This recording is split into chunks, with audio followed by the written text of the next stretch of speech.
सड़कें हो, सब कुछ, सेलफोन, तेल, सब कुछ इन्हीं दो व्यक्तियों के हाथ में जा रहा है। मीडिया देश को डराती है, नफरत पैदा होता है, और फिर पूरा का पूरा फायदा बीजेपी दो लोगों को दे रही है। अब देखिए, नरेंद्र मोदी जी ने नोटबंदी की। नोटबंदी से गरीबों का फायदा हुआ? गरीबों की जेब से पैसा निकाला, गरीबों को कहा काले धन के खिलाफ लड़ाई है, और फिर कुछ ही महीनों बाद आपने देखा कि जो आपके जेब में से पैसा निकाला गया था, लाखों करोड़ रुपए देश के सबसे बड़े उद्योगपतियों का कर्जा माफ किया गया। किसान का कर्जा माफ नहीं करेंगे, किसान के खिलाफ 3 काले कानून लाएंगे, कहेंगे कि यह कानून किसानों के फायदे के लिए है। अगर किसानों के फायदे के लिए है तो फिर पूरे देश में किसान क्यों खड़ा है, सड़कों पे क्यों उतरा है, और आपके खिलाफ क्यों खड़ा है? ये 3 कानून किसानों के लिए नहीं थे, ये 3 कानून उन्हीं 2 उद्योगपतियों के लिए थे। और हिंदुस्तान के किसान को यह बात एकदम समझ आ गई, इसलिए हिंदुस्तान का कानून, हिंदुस्तान का किसान सड़क पे आके खड़ा हो गया, और उसने नरेंद्र मोदी जी को अपनी शक्ति दिखा दी। और जब नरेंद्र मोदी जी को पता लगा कि हिंदुस्तान के किसान की शक्ति मेरे खिलाफ खड़ी है, तो नरेंद्र मोदी जी ने वहीं कानून रद्द कर दिया। यही बात जीएसटी के साथ हुई। कांग्रेस पार्टी एक दूसरी जीएसटी लाना चाहती थी, बीजेपी ने जीएसटी को बदला, 5 अलग अलग टैक्स और जबरदस्त चोट। जो छोटे दुकानदार हैं, स्मॉल और मीडियम साइज बिजनेस वाले हैं, मजदूर हैं, किसान हैं, उन पर चोट मारी। और आज हालत क्या है? और यहां इस स्टेज से बोलना मुझे अच्छा नहीं लग रहा है, मगर आज हिंदुस्तान की हालत यह है कि अगर देश चाहता भी है तो देश अपने युवाओं को रोजगार नहीं दे पाएगा। क्यों? भाइयों और बहनों, देश को रोजगार ये 2 उद्योगपति नहीं देते हैं। देश को रोजगार स्मॉल और मीडियम बिजनेस वाले देते हैं, देश को रोजगार किसान देते हैं, और इन लोगों की रीढ़ की हड्डी नरेंद्र मोदी जी ने तोड़ दी है। तो आज जो इस देश को रोजगार दे सकते थे, वो इस देश को रोजगार नहीं दे सकते। और बेरोजगारी, जो आज आपको बेरोजगारी दिख रही है, वो आने वाले समय में और भी बढ़ेगी। एक तरफ आपको बेरोजगारी की चोट लग रही है, और दूसरी तरफ महंगाई। मेरे पास आंकड़े हैं, 2014 में एलपीजी का सिलेंडर 410 रुपए का था, आज 1050 रुपए का है। पेट्रोल 70 रुपए लीटर, आज तकरीबन 100 रुपए लीटर। डीजल 55 रुपए लीटर, आज 90 रुपए लीटर। सरसों का तेल 90 रुपए लीटर, आज 200 रुपए लीटर। दूध 35 रुपए लीटर, आज 60 रुपए लीटर। आटा 22 रुपए लीटर, आज 40 रुपए लीटर केजी। तो एक तरफ आपको बेरोजगारी से चोट लग रही है, और दूसरी तरफ जबरदस्त महंगाई। भाइयों और बहनों, हिंदुस्तान ने ऐसी महंगाई कभी नहीं देखी। नरेंद्र मोदी जी कहते थे 70 साल में क्या किया कांग्रेस पार्टी ने। 70 साल में कांग्रेस पार्टी ने इतनी महंगाई हिंदुस्तान को नहीं दिखाई।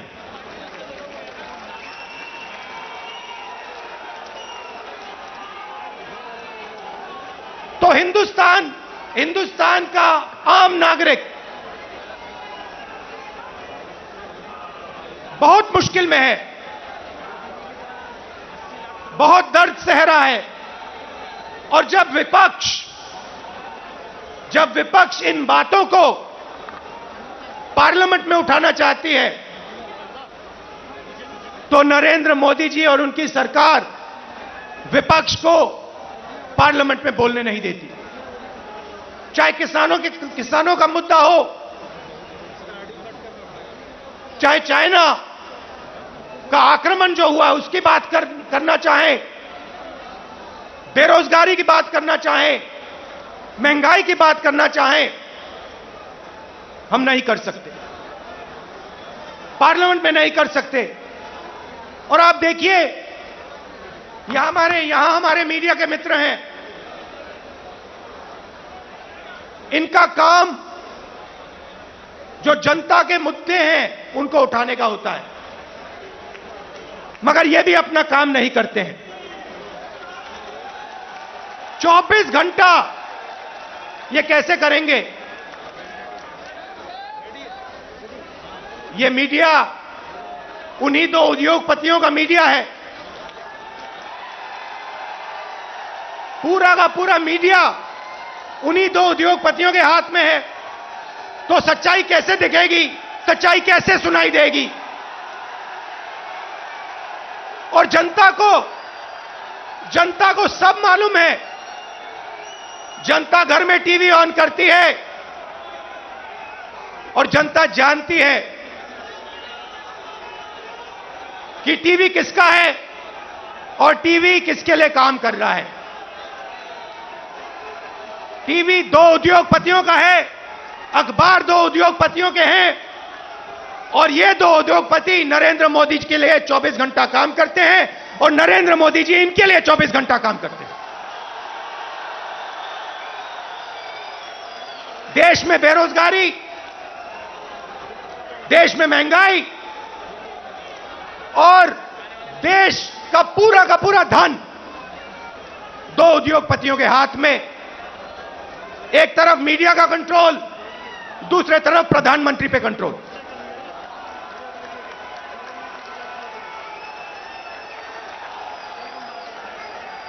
अभी किसी ने कहा नरेंद्र मोदी जी प्रधानमंत्री हैं, मगर मैं आपको एक गारंटी दे सकता हूं, नरेंद्र मोदी जी प्रधानमंत्री हैं, मगर उन दो उद्योगपतियों के समर्थन के बिना नरेंद्र मोदी प्रधानमंत्री नहीं हो सकते। मीडिया के समर्थन के बिना नरेंद्र मोदी प्रधानमंत्री नहीं हो सकते। और जो हिंदुस्तान के इंस्टीट्यूशंस हैं, चाहे मीडिया हो, प्रेस हो, चाहे हमारी जुडिशरी हो, चाहे हमारा इलेक्शन कमीशन हो, उन सब पर दबाव है, उन सब पर सरकार आक्रमण कर रही है। तो यात्रा की क्या जरूरत है? यात्रा की यह जरूरत है कि विपक्ष के सामने और कोई रास्ता ही नहीं है, हमें सीधा जनता के बीच में जाना पड़ेगा। मीडिया हमारा नहीं,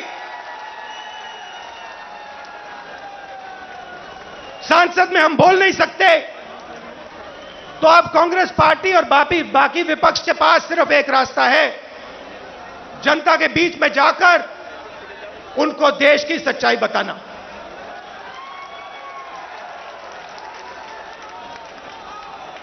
जो भी नरेंद्र मोदी जी के खिलाफ काम करना चाहता है, चाहे कोई भी हो, विपक्ष की पार्टी हो, एक्टिविस्ट हो, एनजीओ का कोई व्यक्ति हो, उस पर पूरा का पूरा जबरदस्त आक्रमण होता है। ईडी, सीबीआई, इनकम टैक्स, ये सब के सब लगा दिए जाते हैं। 55 घंटे मुझे ईडी में वहां पे बैठाया। मगर मैं एक बात समझाना चाहता हूं नरेंद्र मोदी जी को, मैं आपकी ईडी से नहीं डरता हूं, मुझे कोई फर्क नहीं पड़ता। आप 55 घंटे करो, 100 घंटे करो, 200 घंटे करो, 500 घंटे करो, 5 साल करो, कोई फर्क नहीं पड़ता मुझे। ये हमारा जो संविधान है,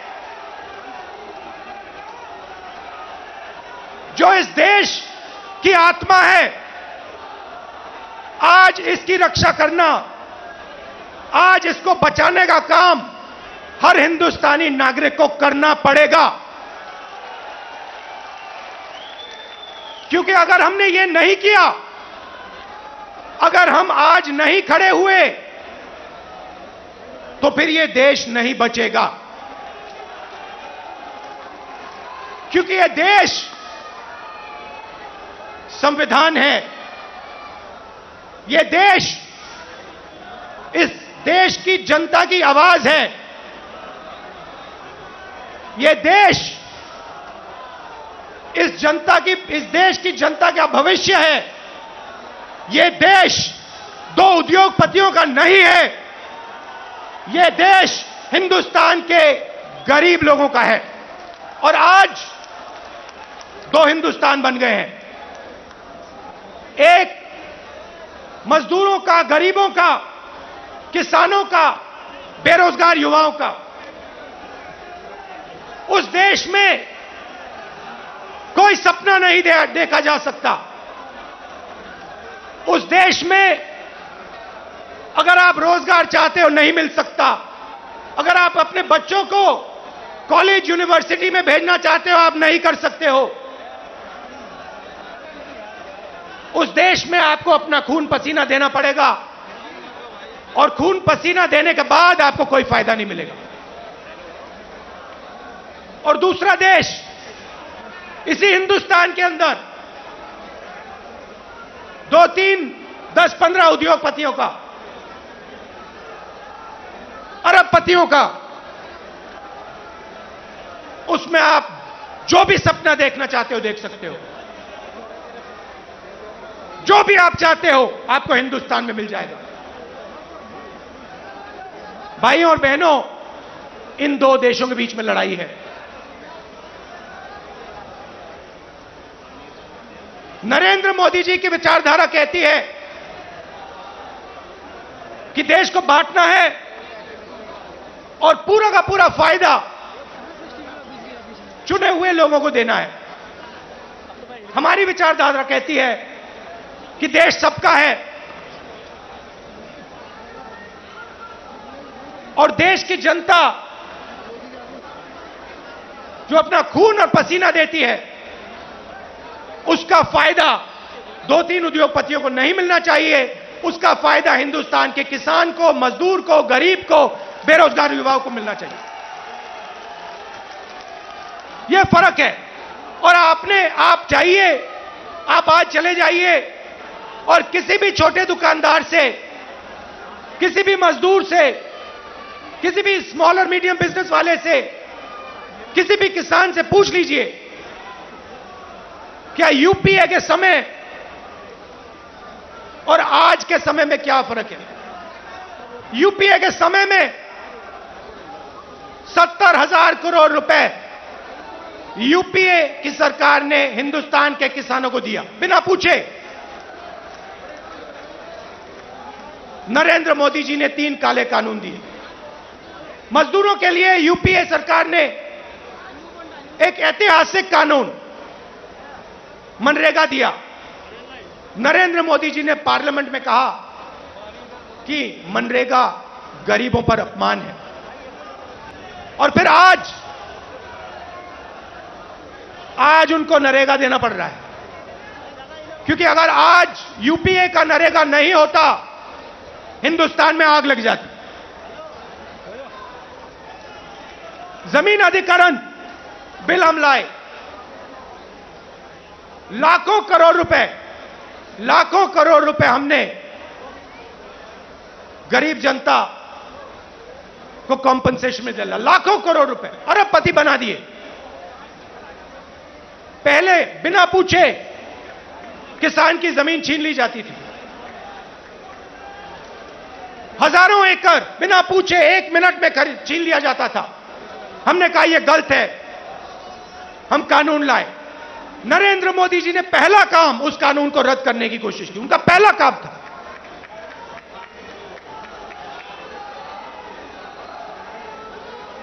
यूपीए के समय आर्थिक प्रगति थी, हम करोड़ों लोगों को हमने गरीबी से निकाला। जितने लोगों को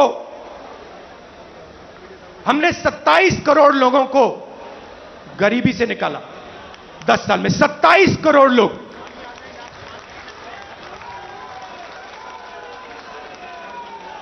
भोजन का अधिकार, मनरेगा, कर्जा माफी, इन औजारों से हमने 27 करोड़ लोगों को 10 साल में गरीबी से निकाला। भाइयों और बहनों, पिछले 8 साल में नरेंद्र मोदी ने 23 करोड़ लोगों को वापस गरीबी में डाल दिया है। तो जो हमने काम किया 10 साल में, उन्होंने 8 साल में खत्म कर दिया। और फिर जाके भाषण देते हैं, प्रगति की बात करते हैं, न्यू इंडिया की बात करते हैं, मेक इन इंडिया की बात करते हैं, कहते हैं कि हिंदुस्तान बदल गया। हिंदुस्तान को नरेंद्र मोदी जी पीछे ले जा रहे हैं। हिंदुस्तान में नरेंद्र मोदी जी नफरत फैला रहे हैं, डर फैला रहे हैं, और इससे देश का नुकसान होगा, देश का फायदा हो ही नहीं सकता। फायदा देश के दुश्मनों को होगा,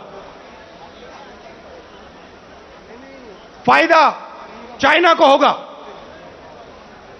फायदा पाकिस्तान को होगा, मगर हिंदुस्तान को नहीं होगा। हिंदुस्तान में जितनी भी नफरत फैलेगी, जितना क्रोध फैलेगा, जितना डर फैलेगा, उतना हिंदुस्तान कमजोर होगा। और पिछले 8 सालों में नरेंद्र मोदी जी ने हिंदुस्तान को कमजोर करने का काम किया है। जो हमारी आर्थिक शक्ति थी उसको खत्म किया। बेरोजगारी, 40 साल से सबसे ज्यादा बेरोजगारी आज हिंदुस्तान में, वो नरेंद्र मोदी जी की देन है। मैं आपसे पूछना चाहता हूं, क्या महंगाई से, बेरोजगारी से, नफरत से देश मजबूत होता है क्या? कौन सी दुनिया में नफरत, बेरोजगारी, महंगाई से देश मजबूत होता है? देश कमजोर होता है। और नरेंद्र मोदी जी और बीजेपी देश को कमजोर करने का काम कर रहे हैं। कांग्रेस पार्टी देश को जोड़ती है, हम नफरत मिटाते हैं, हटाते हैं। और जब नफरत मिटती है, खत्म होती है, जब डर कम होता है, तब हिंदुस्तान तेजी से आगे बढ़ता है। हमने ये करके दिखाया है, सालों करके दिखाया है। तो ये मैं आपको कहना चाहता था। कांग्रेस कार्यकर्ताओं को मैं धन्यवाद करना चाहता हूं। आप हमारी विचारधारा के लिए लड़ते हो, आप हिंदुस्तान के लिए लड़ते हो, आप संविधान के लिए लड़ते हो, आप अपना खून, अपना पसीना इस देश को देते हो। मैं आपको दिल से धन्यवाद करना चाहता हूं। और आपको कहना चाहता हूं कि कांग्रेस पार्टी का कार्यकर्ता ही देश को बचा सकता है। कांग्रेस पार्टी की विचारधारा देश को प्रगति के पथ पे ला सकती है।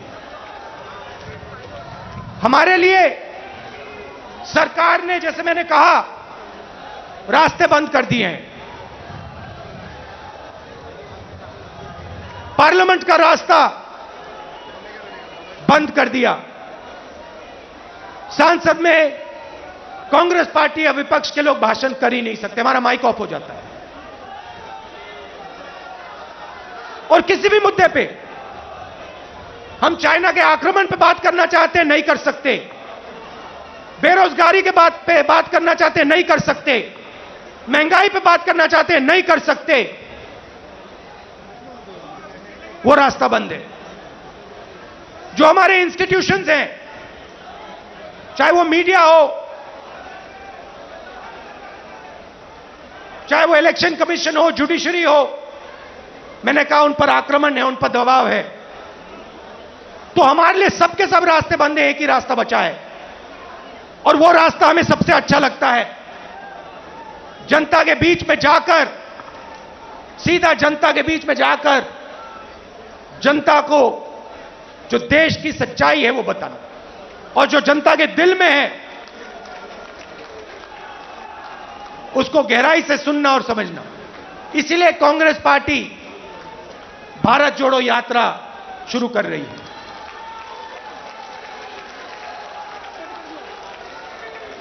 आप सब दूर दूर से आए, इसके लिए मैं आपको दिल से धन्यवाद करना चाहता हूं। विचारधारा की लड़ाई है, और कांग्रेस पार्टी की विचारधारा और जो हमारे सब विपक्ष की पार्टियां हैं मिलकर बीजेपी और आरएसएस की विचारधारा को हराएंगे। बहुत बहुत धन्यवाद। नमस्कार। जय हिंद।